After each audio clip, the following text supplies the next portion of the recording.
This ain't no intro, it's the entree. Hit that intro with Kanye. I sound like Andre. Tryna call my baby mama to my fiance. She like music, she from Houston, like Auntie Beyonce. Man, my daughter good.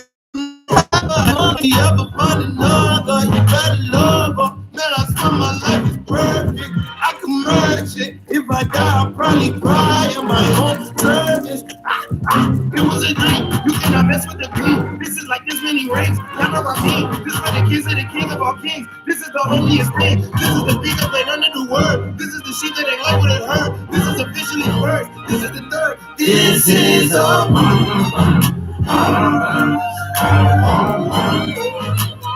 good is all we got.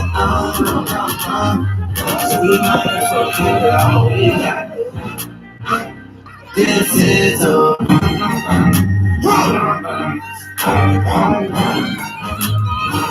is all we got. So we might as well give it all we got. I get my work from the sun. Said I'm so determined. Told me these movies can't hurt me. I just might make me some herb tea. I'm blessed like we're early. I might get Satan and swirly. Wish I could tell you it's ready. Tell you it's ready today.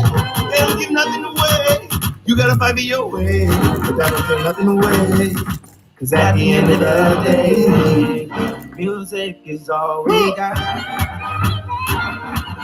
Music is all we got. Music is all we got, so we might as well give it all we got.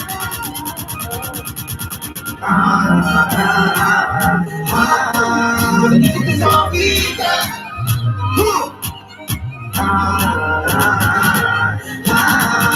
Music is all we got. We know we got it. We know we got it. We know we got it. We know we got it. We know we got it. We know we got it. We know we got it. Music's all we got.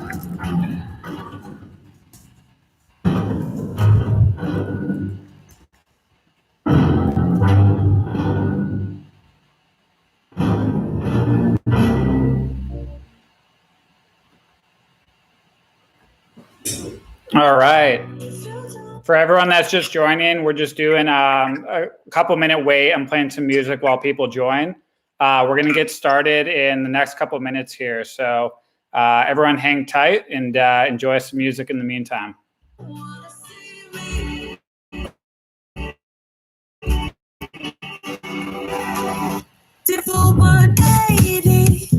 Crazy, thinking about the way I was. Did the heartbreak change me, baby?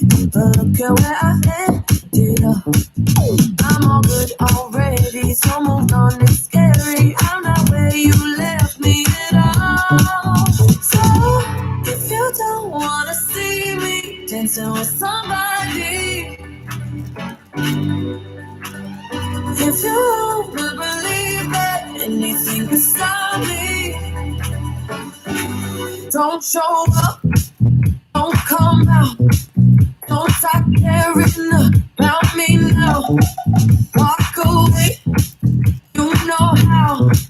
Don't start caring about me now. Aren't you the guy who took some time to survive you? I'm better on the other side. I'm all good already, so moved on. It's scary. I'm not where you left me at all. So if you don't wanna see me dancing with somebody,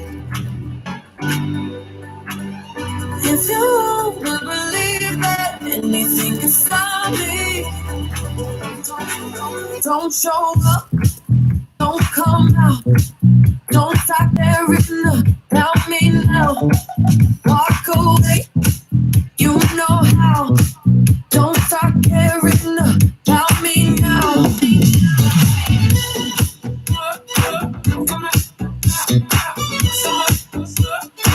Don't stop now. I'm not where you left me at all. So if you don't wanna see me dancing with somebody, if you wanna believe that anything could stop me,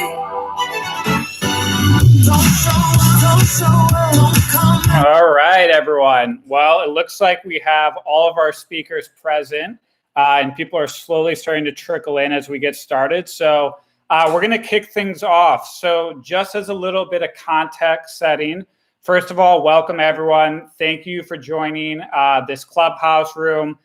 This is something that I want to get going on a weekly basis to basically just talk product and have, product design and engineering people from all around the industry get together and just basically talk shop, learn from each other, and build a community. Go to both YouTube and LinkedIn Live for people that want to listen in. So again, if you have any friends that you think want to listen and don't have the Clubhouse app, feel free to direct them towards those platforms. The other thing I want to mention is we have, 4 or 5 really talented product managers on this moderator panel today. I'm going to briefly hand it off to each of them to give an intro. And what we're going to do is basically throughout this event, you'll have the opportunity to raise your hand. And one at a time, we will bring people on stage to ask a question. And the moderators will take turns going one by one to essentially answer those questions. So without further ado, let's jump into introducing our speakers. So I'm just going to go one by one based on what I see on my screen, who you are. All right, sounds good, Alex, and thanks for the invite to include me in this conversation. Excited to participate. But yeah, Alex said, my name is Chris. I'm a product manager currently at Facebook. Have a pretty interesting background, or at least I feel pretty interesting background in product because I had no idea what it was before I kind of fell into it from a finance role working into it. But overall, pretty extroverted person, love connecting with people and solving problems. And I feel like that's kind of the meat of what I get to do as a product manager each day, is making sure that people are heard, understood, and that their problems and needs are solved. And so that's kind of what fulfills me as a product manager, and something I really like to focus on is like people at the center of everything I do. That's awesome, Chris. Thanks for that intro. Brooke, you want to step in? Yeah, sure thing. Thanks, Alex, for having me. Hey, everyone. My name is Brooke. I am currently a product manager at a company called Teachers Pay Teachers, also known as TPT. We're an ed tech company based in New York City, and we are basically an online marketplace for educators to buy and sell original teaching materials. And we also offer some e-learning tools that teachers can use in their classroom to teach digitally, which has been very prominent right now with distance learning. And prior to TPT, I worked at Intuit out in the Bay Area and worked on lots of different teams there, primarily on our QuickBooks product for small businesses. And I came into product management out of college. I joined Intuit's rotational program, which gave me a good taste of lots of different types of teams and projects and products and whatnot. And yeah, I'm excited to chat today. Awesome. And I have people on here. I actually met Chris, Brooke. and Stefanos, all while I was working at Intuit. So awesome networking. On that note, Stefanos, you wanna hop on and let people know about you? Yeah, I'll also give a shout out to more Intuit folks that I see, Chase and Logan. Great to see you guys on here. So I'm currently director of product over at Thrive Global, a startup based in New York. We have an office in SF. I'm in SF, and we're basically tackling the problem of stress in the workplace, and so helping provide some solutions for mental health and overall well-being for employees in the enterprise space. I started my career actually at Accenture Consulting, and also had no idea what product management was, barely knew what the tech scene was.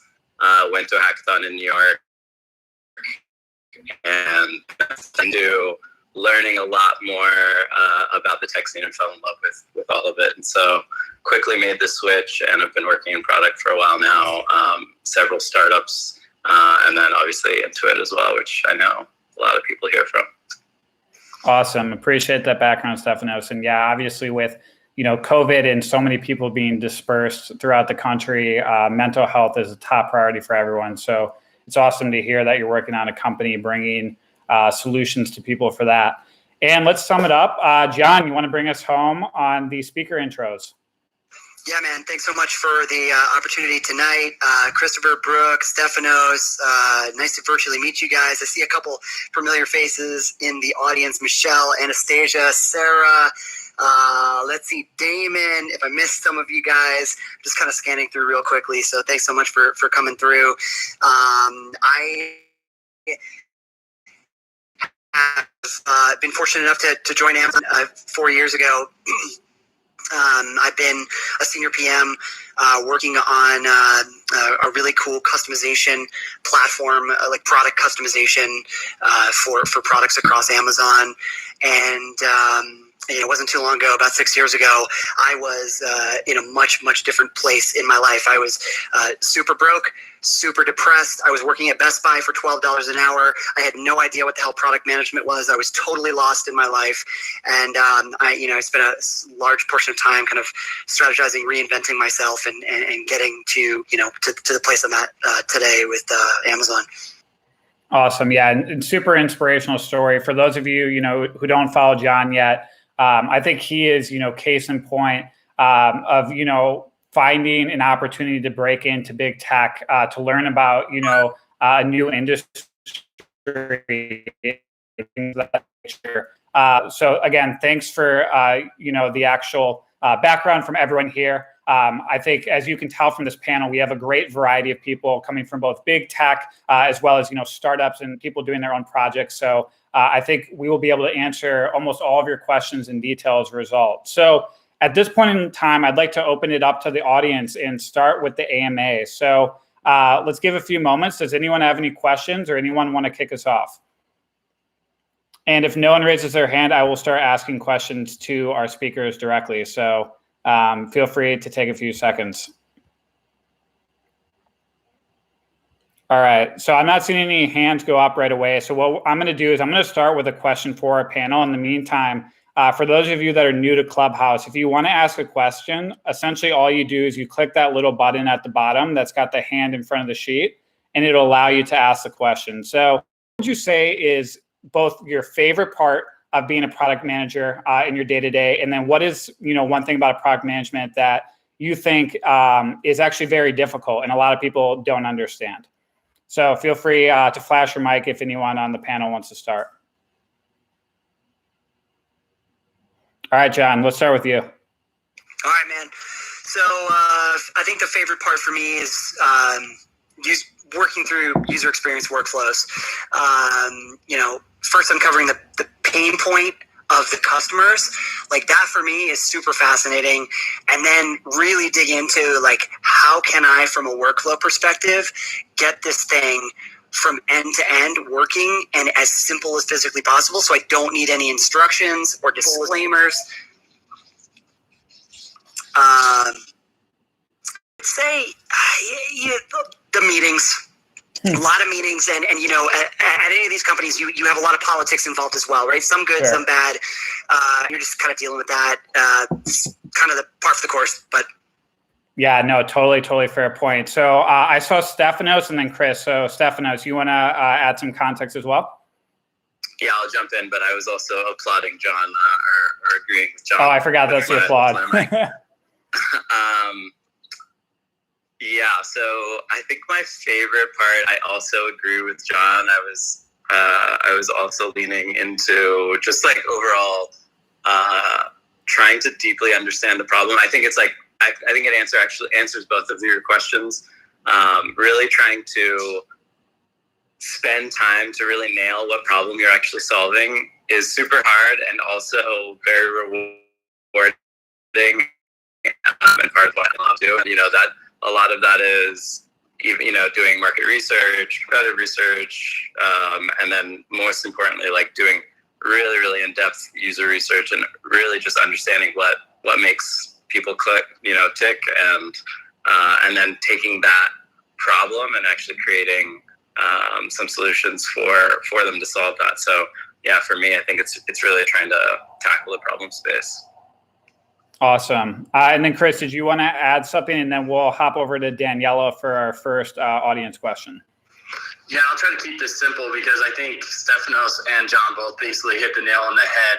I think I might tweak my favorite part of it just slightly in that I love working with users, but a part of that is I love seeing the product lifecycle end to end, coming from first talking to people, trying to understand what their needs are and what they really want when they played it, and then to take the rich idea set of all the talented people like I get to work with and turn that into a product that goes to market, and when successful is something people love. Just that entire process is something I love to see and kind of step back and appreciate at the end, and even the failures in it.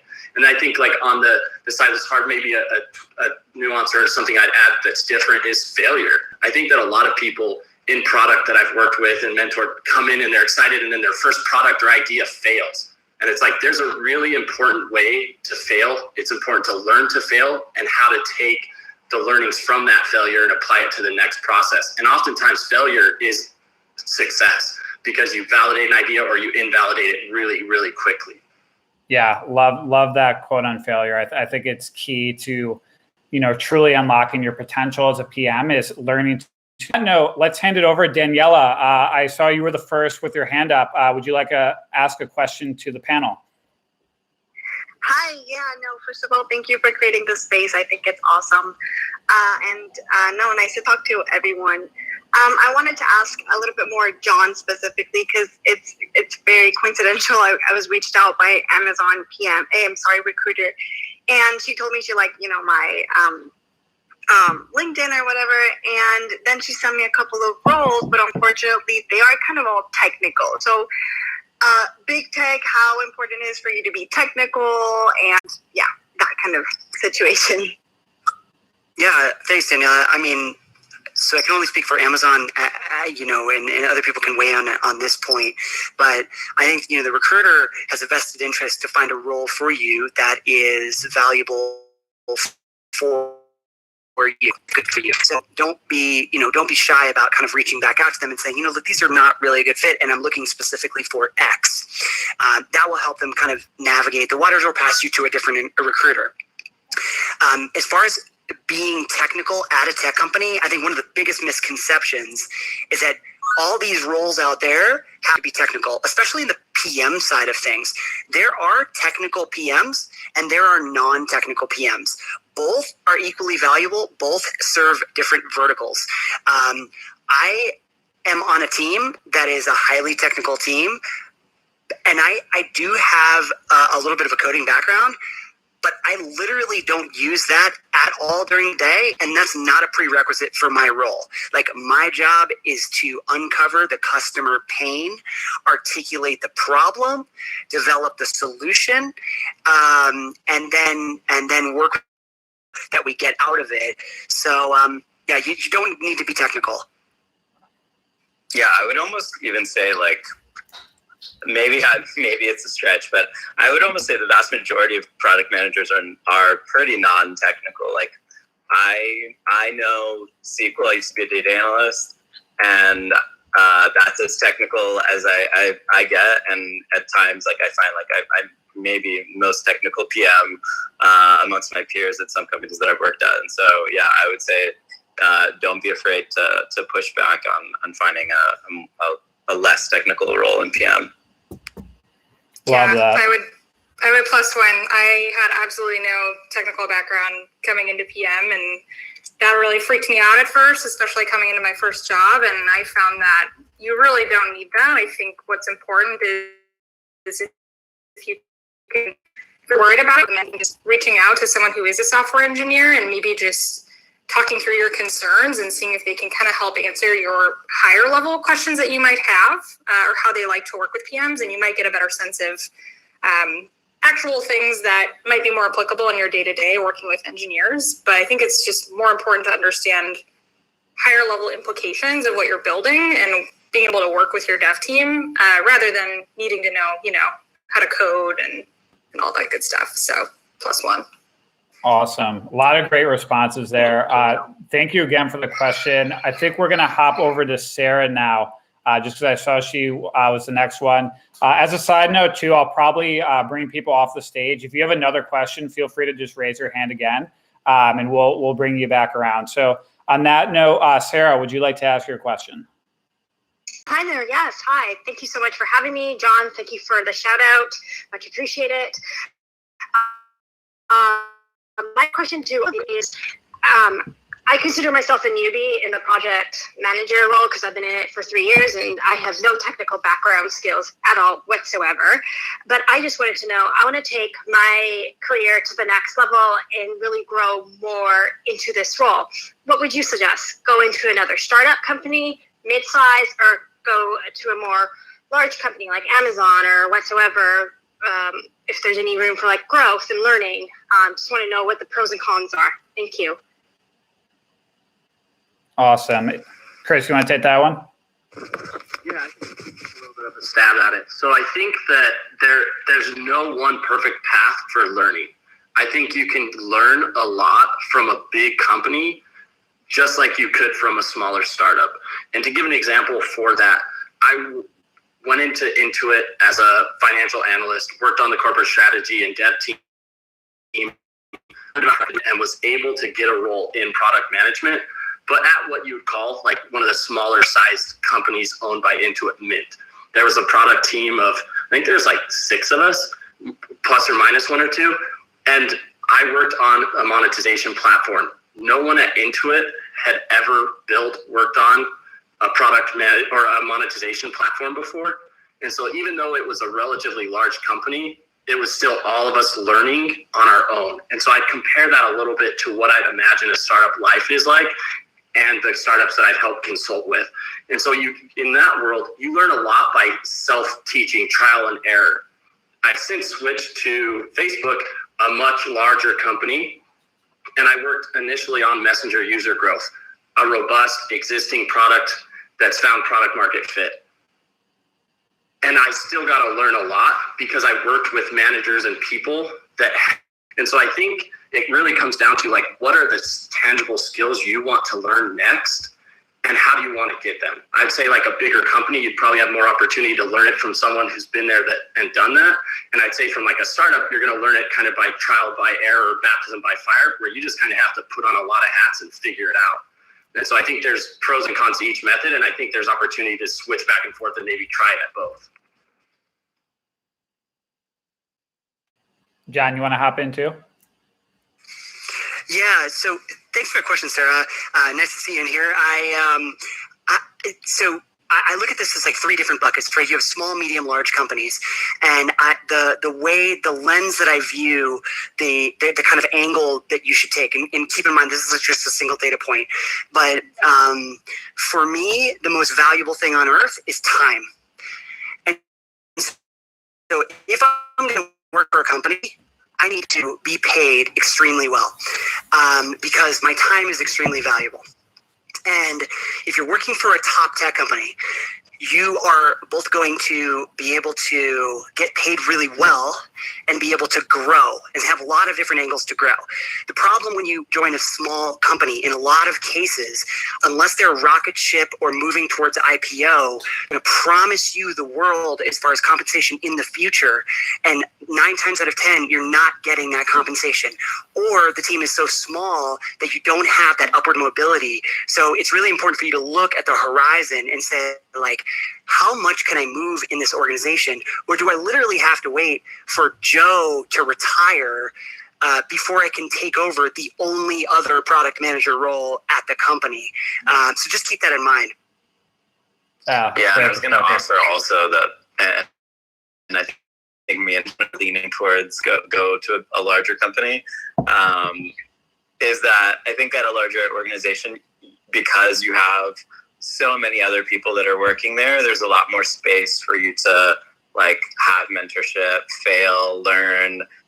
Where at like a smaller startup, I think they're looking for like more experienced people to just heads down execute and like don't mess up, because they have fewer chances to mess up because their resources are so limited. Where at a big company, there's a little bit more leeway and space for you to learn and grow. So I think maybe it'll be a more comfortable learning experience, unless you're down, unless you fully believe in that startup's mission, and you're willing to put in the time to both fail and learn and grow and all in that space. Bigger companies are always going to be a safer bet. I'll add one more last thing here, just plus one.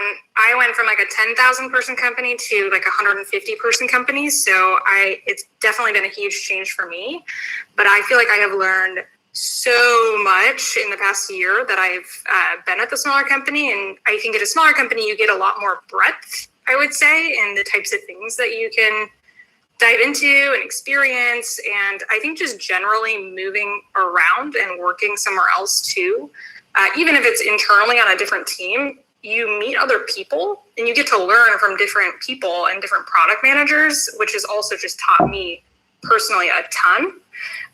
So I definitely think there's merit in moving around. Totally agree. I think a large organization is a great way, especially if you're interested in being a people manager in the future and that's a particular thing you want to double down on. There's probably more upward mobility there. But again, I think it goes back to what Chris said originally. I think the skills that you're looking to grow in, but there's no wrong move. I think there's plenty of opportunity to grow and learn. Yeah. No, thank you so much. I really appreciate it. Thank you. And John, I would definitely need your help if I need to ask for some negotiation. If I could just DM you, if that's okay. Yeah, of course. Hit me up. Will do. Thank you so much, you guys. I really much appreciate it. Love it. Thank you for the question, Sarah. Thought there were a lot of great responses there. Again, that's one benefit I think of having a panel of people who have, gone the full range from large tech company to working on the startups. So awesome to, hear those perspectives shared. I think Casey, I saw you as the next one to join. What's your question? Let's hear it, man. Yeah, thanks, Alex. First of all, I guess my question would be for everyone at the panel, but coming from the perspective of an entry-level PM, how important would it be to consider the domain of expertise or the industry that you're operating in? Especially for, being prudent, you would consider a career change, or sorry, not a career change, but like a domain change into a different, let's say, for example, cloud to blockchain or vice versa, or just like a different vertical, as opposed to the vertical you kind of started with, I guess, as opposed to like being a generalist.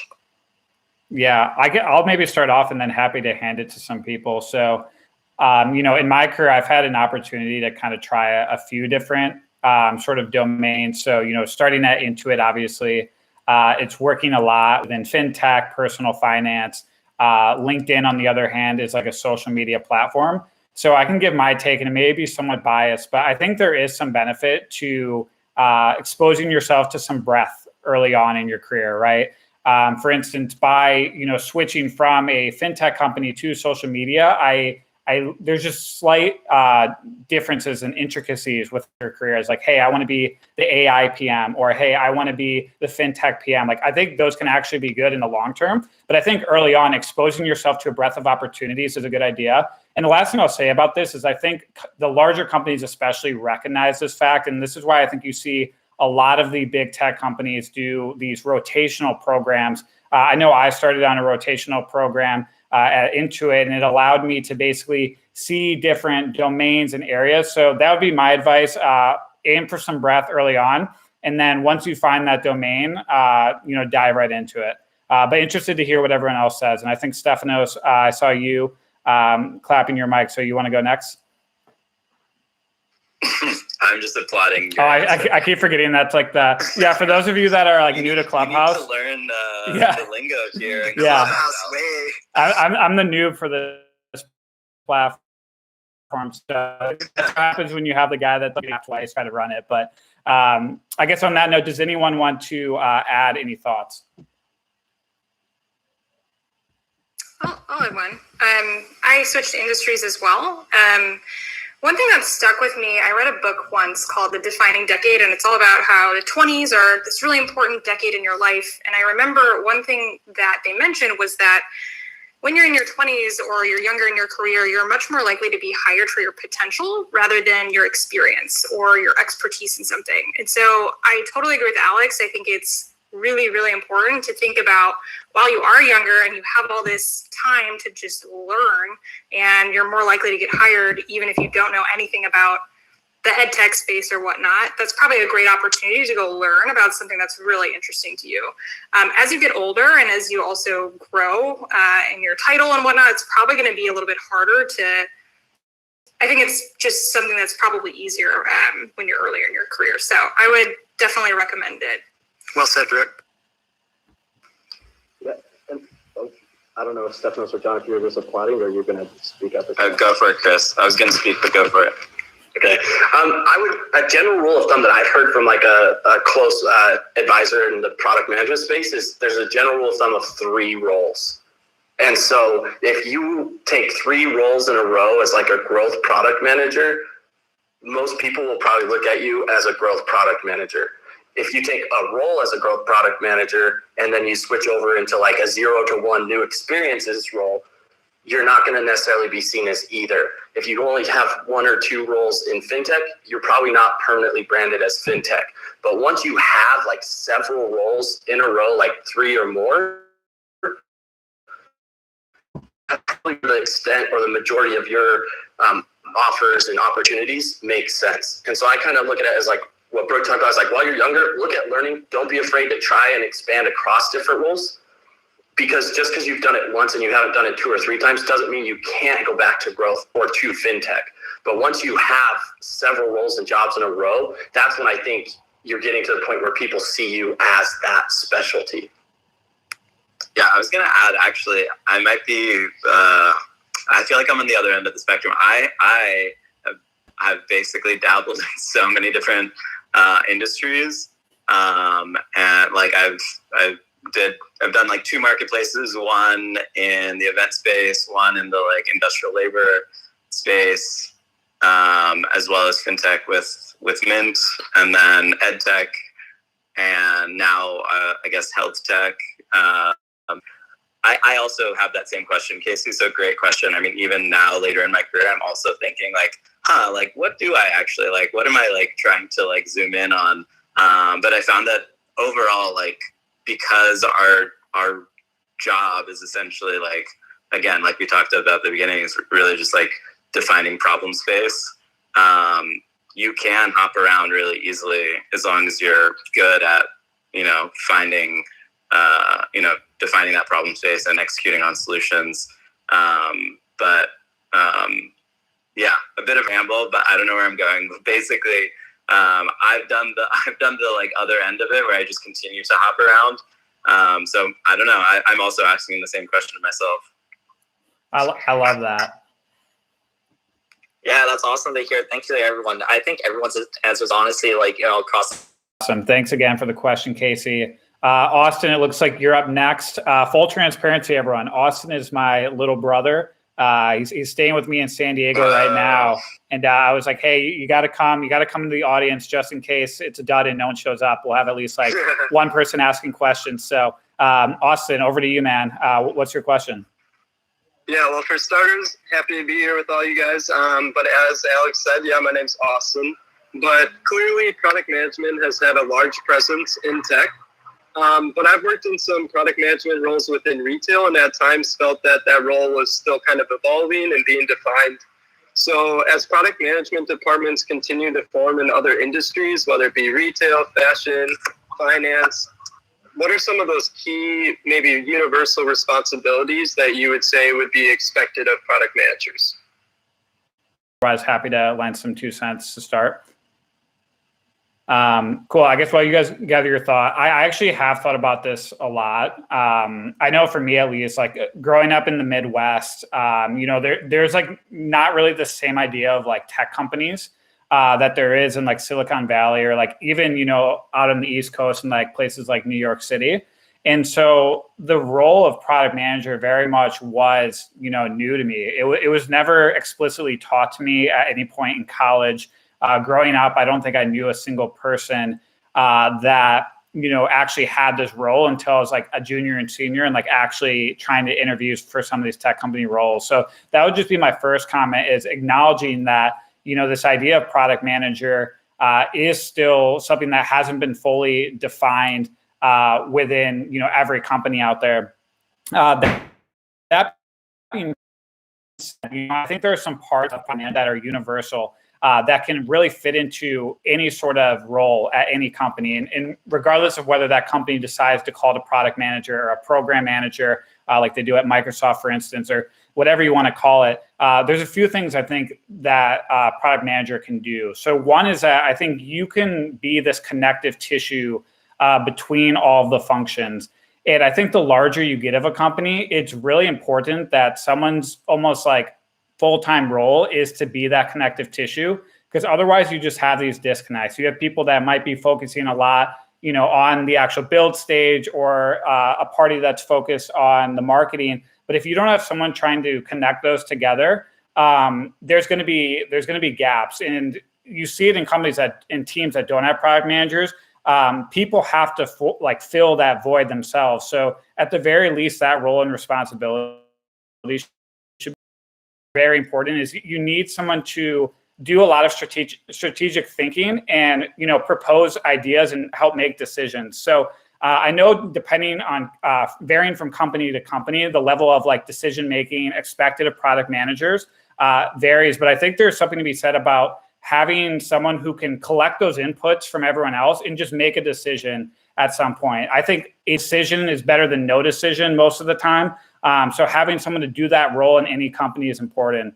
That being said, this has been a bit of a ramble myself, so I would love to hear if anyone else on the panel thinks there's any other things that can be applied to other companies. Also, if you don't mind me butting in quick, just to kind of add a second part to that question, like also as a product manager, being that connective tissue, like how do you work with those other teams to really like, how important is it to align all your goals, and how do you communicating and aligning those goals so everybody's working towards the same thing and on the same page? Totally. Does anyone want to take that? I have thoughts on that one. Yeah, go ahead. The second question you asked, Austin, I think it's really challenging, and I think even more challenging at larger, like the bigger the company you're at. Like I mentioned, I'm at a smaller company right now, and one thing that we do at TPT that I think is phenomenal is we use OKRs, and every team sets their own OKRs. So we actually all have the same goals on an annual level and a quarterly level. And I think it's a great way. If you're not familiar with OKRs, it stands for Objective and Key Results. I think lots of folks have probably heard of them. It's a great way to just get on the same page at varying levels of the organization to say, what is our objective for the year? How are we going to know if we're successful? And so that's what your key results will be. There'll be metrics that you'll say whether or not you were successful in achieving your objective. And we actually, as a company, we have this huge tracker that we use, and everyone updates it on a weekly basis, and we review it monthly together. And so that's one of the processes we use just to make sure everyone's kind of rowing in the same direction. And I find that it just really helps to have, if your team doesn't have the same goal, all of your team members, it's going to be it's a lot harder for you then to kind of get everyone on the same page and get everyone rowing in the same direction. I think another key thing to check in with any company that you're interviewing at or looking to like join is, and this is like applying to your question, Austin, is how decisions are made at that organization. Because even if you're at a small organization, if there isn't clear ownership that, like, for example, PM ultimately makes the final decision, right? Like, some organizations don't have that, and therefore it's more of a decision by consensus. Even if you're at a small company, like I found that can be extremely frustrating because you end up having so many more meetings to try and get alignment and make sure that everyone's on the same page on the decision that's about to be made. Rather than at some organizations where it's like, okay, PM, everyone trusts PM's going to make the decision. They will still like meet with everyone and get all of that feedback, but they trust that they're distilling that feedback and ultimately making the right decision. Yeah, that makes a lot of sense, actually. So I appreciate all your guys' feedback and a lot of stuff to consider and all of that. So thank you. Awesome. Thanks for the question, Austin. All right, Keegan, I think you were up next. Let's hear it. Excellent. Thanks. Yeah, I've been a product manager for about 3 years or so, product analyst for another 6 months to a year before that, specifically in the telecom industry, and really fell in love with it there and wanted to continue my career, but wanted to shift industries. So kind of similar to some of the previous questions about switching industries. And it sounds like we talked a little bit about the high level of switching industries and finding that role that really you want to fit with. But the question I have for you is more on the low level logistics of, let's say, you have a opportunity. I've been applying to a lot of different positions with Amazon and Uber and some other like larger big tech companies, and it's tough to get that initial interview. And I think I always feel like I can shine after I get that first interview there, but it's really tough to get a call back. And I feel like I'm good for the position. I'm wondering, particularly you as a product manager working for one of these big tech companies and possibly doing some of the hiring process as well. What are you looking for on a resume, specifically from people who have been in the industry or who have been in product management before, that's really going to shine from the rest of the, probably hundreds of applications that you guys go through? And also just a quick shout out to John. I think we crossed paths a few years ago at Galvanize and heard of this meetup here through you. So appreciate the connection here. That's awesome, man. Thanks so much for the question. So yeah, I think when I look at a lot of these companies, and everyone might have a different opinion on this one, but I look at it as on the there's a front door and there's a back door, and on the front door side of things, you can. On the front door side of things, you're working with recruiters, right? And they're your partner in this, but they're also the front line. And it's difficult to climb that chain unless you are a perfect fit, right? Because what they're doing is like they're piling through a couple hundred resumes. They're going, who is exactly this title? Who has exactly the educational background that we're looking for? Who has X and Y, right?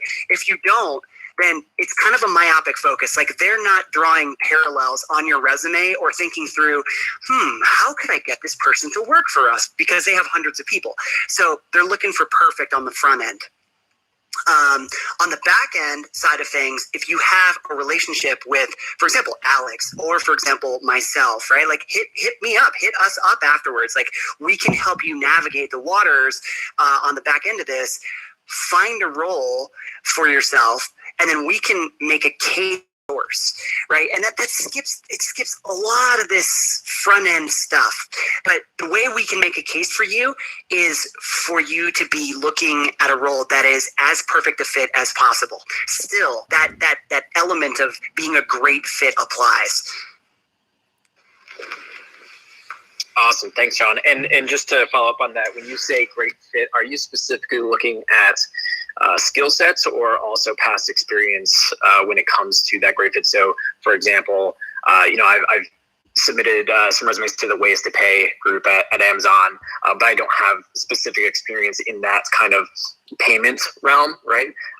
But the actual experience of end-to-end product lifecycle, user research, product road mapping, things like that, I do have that experience. So I'm just kind of curious if you bundle those together or you kind of are specific with. Yeah, I mean, they're a lot of times they're really looking, like at the top level, they're looking at what has this person achieved.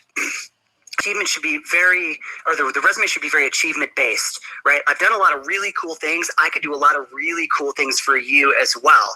But you have to have the narrative weaved in a way that makes it seem like you can do that right away. Like, you don't ever want a recruiter or hiring manager trying to guess. So you want your summary to weave a narrative of why you're a great fit, what elements of your background are great. And if there's one or two things that you don't have, that's okay. They're going to look at two sub bullets and they're going to say, you know what, this person has achieved a lot, and this person seems to be plugging in their previous experience to fit and deliver from day one if they were to come in and join, and they maybe just don't happen to have this other thing.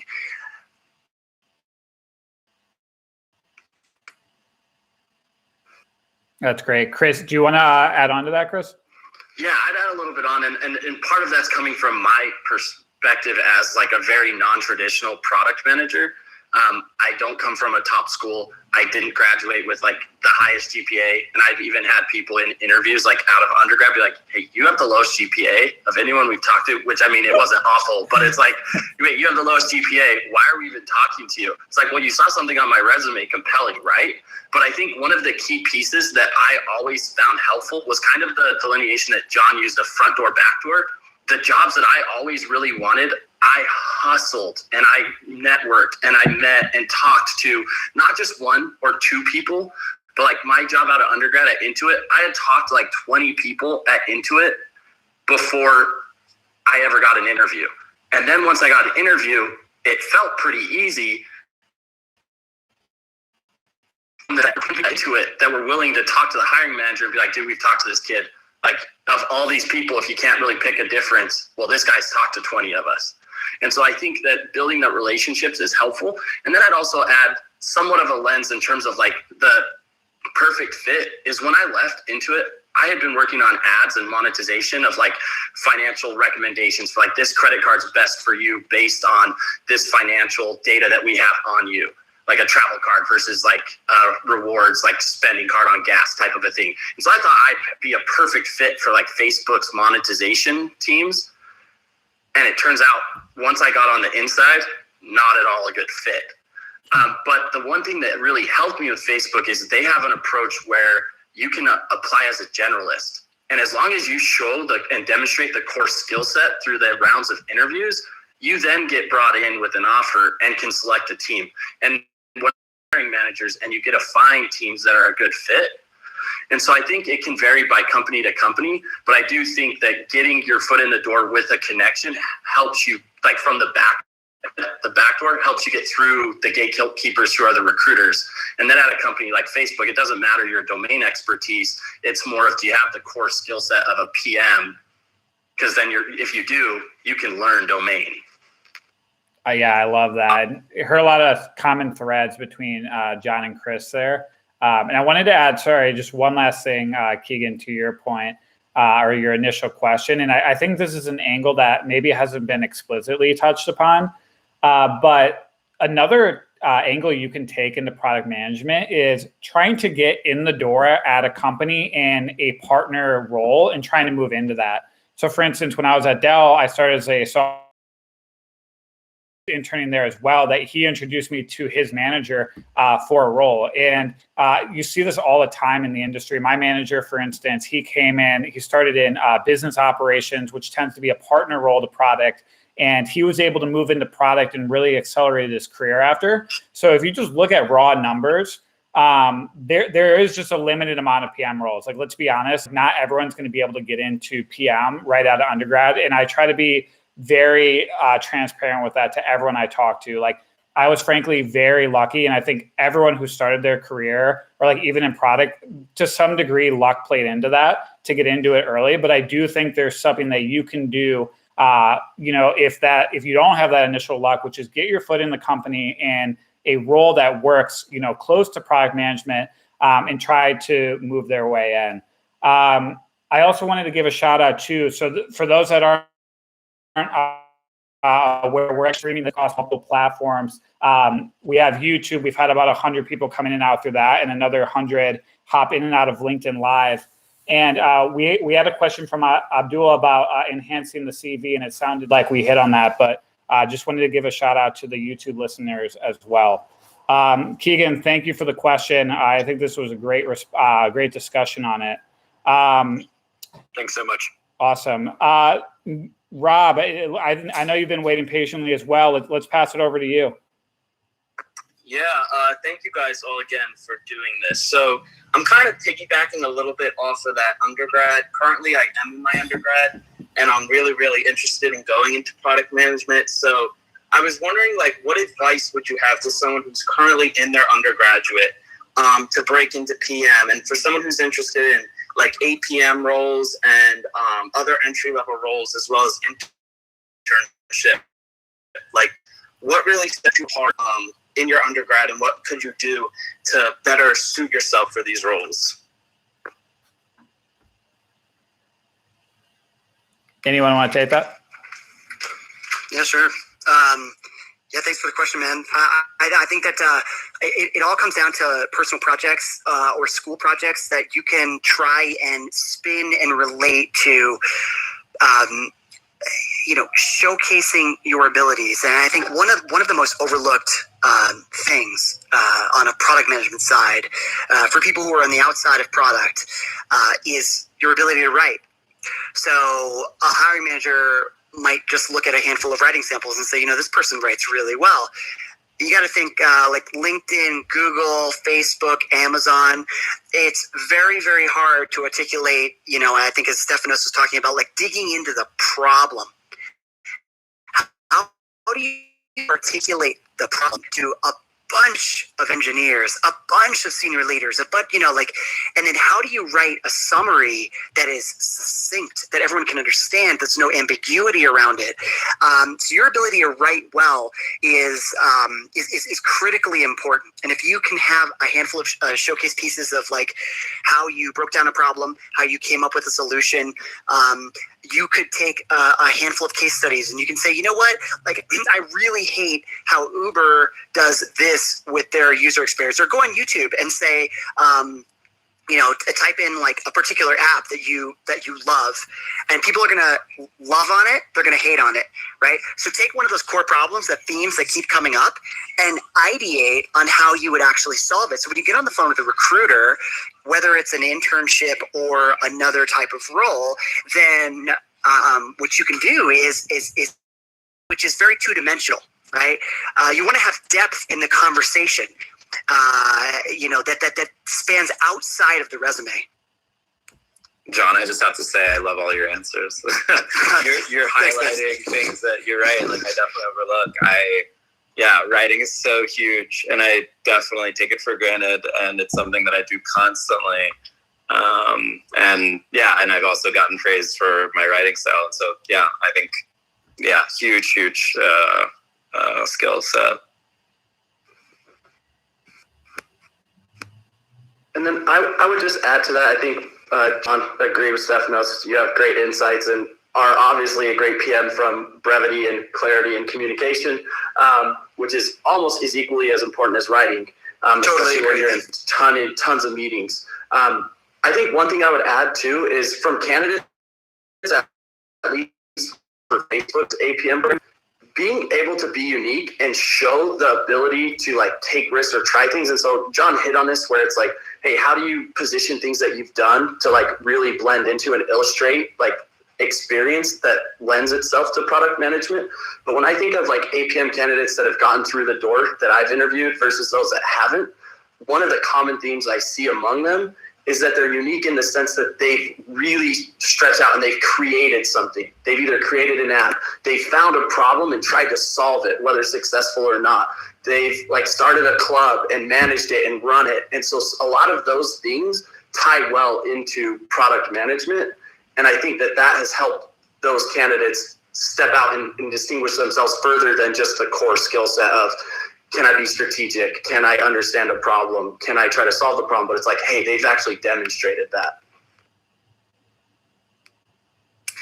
Ways to just, I don't know, like if you're getting like a case interview or something, I remember when I was interviewing with Intuit, it was a case on small businesses, and we had to like create an app or something. And I literally went out and interviewed small businesses and like wrote up this whole thing of, I didn't even realize what I was doing at the time, but I was like writing user stories and requirements for what this would be. But it was all based in problems that these small business owners that I actually went and talked to had. And the people were just like blown away. They were like, oh my gosh, I can't believe you like actually went out into the world and like did that. So just think about ways that you can, like in the interview process, do things that other people are probably not doing, especially related to the types of questions they're asking you, or even their own products. You could do a teardown of the product that you're interviewing for. And then I also think networking is key too. Just like demonstrating you've followed companies, you've tried to reach out, and even just having super casual coffee chats, that's going to come across in the interview process as you're someone who's super excited to be here and you've kind of gone above and beyond and are trying to make an effort. Yeah, well said. Yeah, it feels like the theme is basically execute, right? Like if you can demonstrate execution in any way, shape, or form, it doesn't have to be within a job setting. That'll go a long way. Yeah, I remember actually when we were screening undergrads back at Intuit, we would look for like, does this person like start things? Like, are they someone that like goes out into the world and just like tries to create things, whether it's a business or a project or a student org or, you know, whatever it is. Awesome. Love the feedback. Thank you for the question, Rob. It sounds like that was something that, you know, everyone up here felt really passionately about, and was probably very relevant to everyone in the audience. So I think we have time for one last question, which is perfect because we have one last question, it looks like, from the audience. I'm actually terrified I'm going to pronounce his name wrong, despite us meeting multiple times on Zoom. But I'm going to hand it over to Ukarsh. If I said it wrong, please correct me again. I take a lot of practice, but would love to hear your question to close us out. No, that's perfect, man. Hi, everyone. I'm Ukarsh. We've been talking a little bit about interviewing and getting a PM role. I was mainly curious about what happens after you are in the company. So my main question is, so when you are joining a new company as a PM, often with less experience, I've heard that there's a notion of who are you and why should we listen to you? So how would you suggest navigating that and building a reputation for yourself? Yeah, that's a good question. I personally don't like the hierarchy and the politics and the kind of caste system we have in corporate America that's hidden and behind the scenes. So for me, the thing that elevates anybody, in my opinion, is by creating a personal brand for yourself that stands alone. Because your voice and the things you say, when you gain an audience for the things you're talking about outside of work, none of those internal layers matter. And then tactically, internally, as a product manager, if people are not listening to you as a new hire, the most important thing that cuts through all the political BS is the feedback of the customer. That's the only thing that matters. So if you can clearly articulate a problem, you can clearly articulate the value of the problem, and you can showcase a handful of videos or user feedback recorded or on video that really brings to life the pain that they're experiencing. That cuts through the noise. The data always cuts through the noise. Yeah, I would add to that by echoing. I think we have a very unfortunate hierarchy in our culture, and it is quite frustrating. Something that Facebook does that I think is extremely remarkable is we don't have hierarchy other than, and you can kind of sense in this, like when someone's managing people, but overall, everyone's just product manager. There's no outward title of senior, principal, group, or associate. And so when you go into a meeting, you just know product manager, and then you're left to assess off of their brand. Like, how do they present themselves? How do they ask good questions? How do they approach and solve respected, and that I've tried to emulate are those that present themselves. And again, you don't want to be afraid of asking questions because you're afraid that they could be stupid. You do have to ramp up and ask those good questions. But I do think it's a little bit harder in a company that has the hierarchy of like associate PM, PM, senior PM, principal. But kind of aside from that, or stepping away from that, I think, and actually it's kind of funny because I think Alex wrote a Medium article on this, and I don't know if we heard it from the same person or not, but like kind of like there's 3 P's when you're new to a company. It's like the people, the problem, and the purpose. And so it's like, what is your purpose on your team, in your scope that you're trying to like fulfill? What is the problem that the company's facing, that the users are facing? And really get to know the people. So if you can teach your like engineering manager, your cross-functional partners, your team, a long way in a company when you're new. And so when I've been new, and even at Facebook as I switch roles, the first few things I try to do is build strong relationships, understand people, how they think, where they're coming from, understand really like what's my purpose or my scope, what am I expected to do as the product manager on that team, and then what is like the problem within my scope of like our users, like what's the key problem users have. And I found that the better I get at that, the faster I start to feel comfortable in my role and feel like I'm making progress again in my role. Love that, Chris. Love that a lot. Brooke, you want to add on to it? Yeah, I just wanted to add 2 quick things.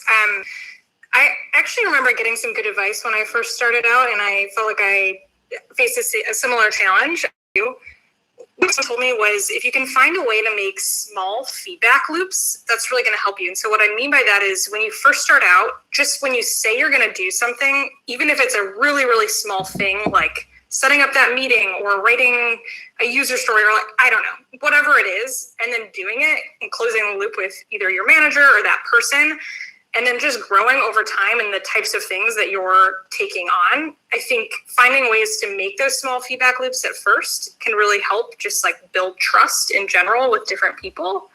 And something else that's really stuck with me is when you first start just a new role in general, like generally speaking, trust might be lower. And so in those moments, I think it's more important for like your communication with certain people to be higher. So anything you can do to just like over communicate while you're getting to know people and you just don't really have a relationship as you work there longer and you actually develop more and more relationships with people. But just a couple of things that have stuck with me. Yeah, love that, Brooke. It's a great way to look at it. And I guess just to add one final point on this, the last thing I would say is part of being a product manager is learning to be patient. I always pitch for the fact that PMs should be judged over longer term horizons than most functions, mainly because it takes us, there has to be this period of time where you're learning deeply the user, your teammates, how things actually function, and this idea of like judging a PM on a few months, it's difficult, right? Because ultimately a PM needs quarters oftentimes to learn those problem spaces, go out and execute, and then have judgments made. So I think if you can learn to be patient as a PM and look on infinite horizons when you approach your career, it'll be a lot easier to go from there. But a great question. We are just at time, so I wanted to wrap up with just a couple of notes here before we close out. So first of all, I wanted to thank all of our moderators today. I personally found it an awesome event.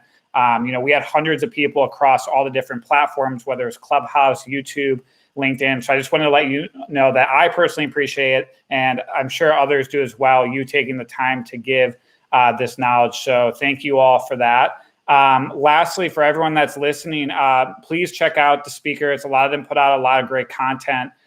Follow them on Clubhouse for events. I know a lot of them put out content on LinkedIn and YouTube as well. So be sure to follow them. These are, some of the people that I personally look to when I'm looking for product advice. So on that note, thank you, everyone. I thought this was a successful first event.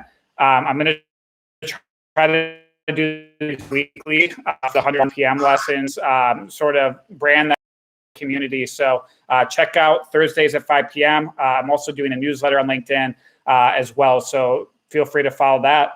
And on that note, I'll play some music to take us away, but thank you all. All right, let's see how this goes. Thanks for setting this up, Alex. This is great. Thanks, man. Thank you. Yeah. Thanks, everybody. Thanks for everyone's questions. Thank you. Really fun. Okay, Google, play music. That's great.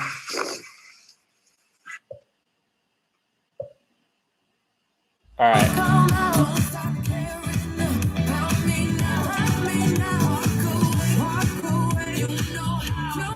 how.